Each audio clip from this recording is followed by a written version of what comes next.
Vamos agora mudar de assunto, falar sobre uma decisão do Supremo Tribunal Federal, maioria formada, para estabelecer regras sobre o fornecimento de remédios fora da lista do Sistema Único de Saúde.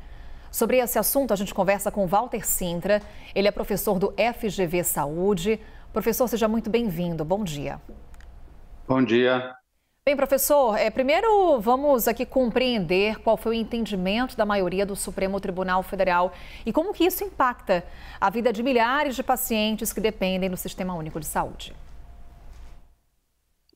Bom, veja, a questão dos medicamentos ou mesmo qualquer tipo de tecnologia que seja fornecido pelo SUS ou por qualquer sistema de saúde, seja ele público ou privado, né, é preciso entender que isso tem que passar por uma decisão técnica, ou seja, qualquer medicamento, qualquer tratamento, qualquer equipamento que vai ser usado pelo sistema de saúde, ele tem que ter a comprovação da sua efetividade. Isso deve ser feito pela área técnica do sistema de regulação do sistema de saúde, né? No caso, o Ministério da Saúde, a Anvisa, a Agência Nacional de Vigilância Sanitária, tem condições de determinar quais são os medicamentos e quais são os dispositivos que podem ser utilizados em tratamentos e que vão dar segurança e efetividade nos tratamentos. Então é importante que seja preservado esse tipo de coisa. Não é razoável que qualquer coisa seja dada porque foi inventado recentemente. Então é preciso tomar cuidado nessas decisões do Supremo, da judicialização, quando ela interfere na questão da avaliação técnica do medicamento ou do dispositivo ou do tratamento que vai ser disponibilizado para a população. Então, precisamos entender claramente o que o STF está querendo dizer. Não é razoável que as listas de procedimentos, medicamentos e dispositivos sejam avaliadas pura e simplesmente por uma questão ou política ou por uma questão que não tenha um embasamento na evidência médica. Então, precisamos entender melhor como é que essa decisão do Supremo Tribunal Federal vai afetar a questão da regulação, do registro desses medicamentos, desses dispositivos, né? A Anvisa criou recentemente aí uma Câmara Técnica de Pesquisa Clínica de Medicamentos e Dispositivos, um fator extremamente importante para fazer essa avaliação, para dar segurança à população. Muitas vezes as pessoas ficam aí seduzidas por inovações que são publicadas, medicamentos milagrosos. Nós já tivemos no passado uma interferência indevida do governo federal, na época do governo Dilma, que liberou uma medicação que não tinha comprovação para tratamento de câncer. Isso levou a um desperdício muito grande de dinheiro, fora a falta de informação que se dá para a população. Se cria uma expectativa de um tratamento milagroso e que, na verdade, está embasado em divulgação, interesses econômicos ou interesses políticos. É preciso ter muita serenidade e para que isso seja feito de maneira técnica.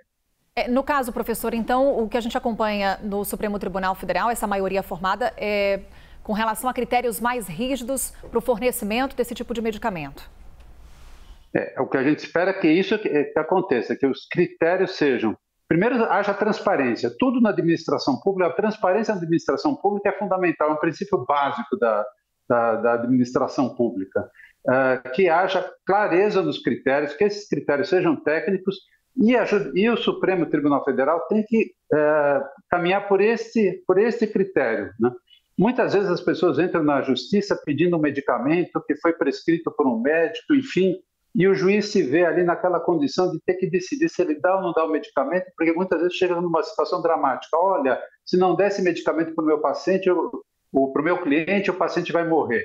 Não é assim, o juiz não tem condição técnica de avaliar se um medicamento, se um tratamento tem que ser adequado ou não para o paciente. Essa não é uma decisão da justiça, é uma decisão da saúde. Em países, por exemplo, como o Reino Unido, não existe esse tipo de colocação.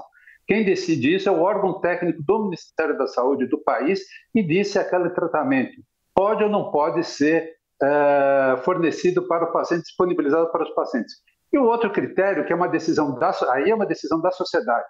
Qual é o orçamento que vai ser dado para a saúde? Porque a saúde, A saúde não tem preço, mas tem custo.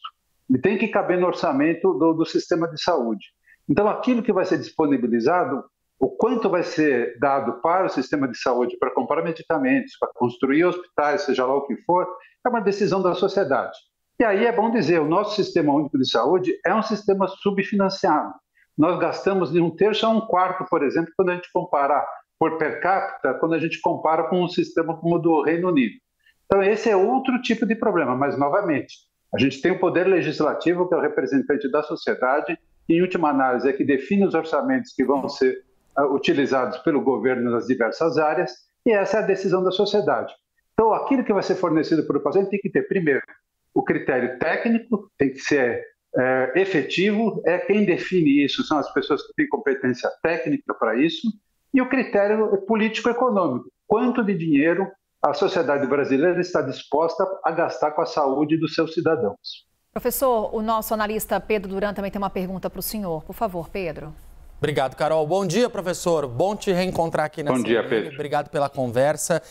Eu estava te ouvindo falar sobre o Reino Unido, realmente é uma situação bastante diferente da nossa, né? O Reino Unido tem mais ou menos 1/4 da população brasileira. Eu morei lá e quando tive que ser atendido no hospital lá por uma crise alérgica, tive muitos problemas. Acho que é uma comparação legítima, válida, mas há muitas particularidades. Nesse assunto, aliás, você traz um olhar que é muito claro na visão dos gestores públicos de previsibilidade. Quando você tem a judicialização da saúde avançando tanto, você perde qualquer previsibilidade orçamentária para saber quanto dinheiro você vai separar para aquilo. Mas, por outro lado, há uma crítica constante por parte daquelas famílias que têm pessoas com doenças raras, porque os laboratórios de desenvolvimento dos medicamentos se baseiam no lucro e no custo do desenvolvimento. Então, para muitos deles, não faz sentido desenvolver uma tecnologia, uma droga, um remédio que possa lidar com uma doença pouco prevalente.